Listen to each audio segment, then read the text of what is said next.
All right, so we are looking at Psalm chapter 62, and we're only going to look at the first verse, the first line in the first verse, which says, For God alone my soul waits in silence. I just realized the irony that my kids are screaming while I'm trying to talk about silence. So I'm going to have to make this quick because my kids are going crazy. But in Hebrew, this verb, waits, is actually not there. The Hebrew text has no verb. In Hebrew, it just says, Ak shirli el Elohim, God, nafshi, my soul.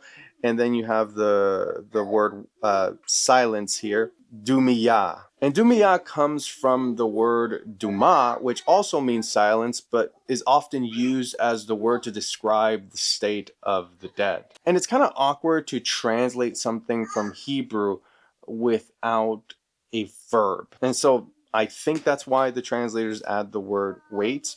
But it could be translated more literally, surely my soul is still unto God, or quiet or silent unto God, or something like that. The whole idea is that the poet is quiet in the presence of the Lord. However, the Septuagint translates it completely different. It's almost like they're reading two different texts. The Septuagint reads, surely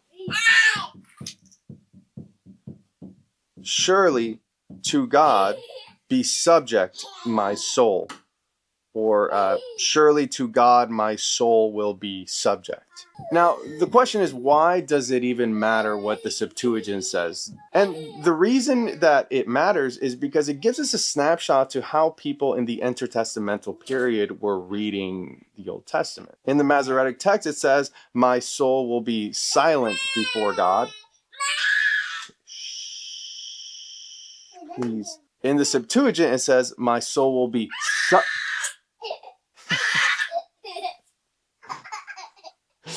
In the Septuagint, it says, my soul will be subject to God.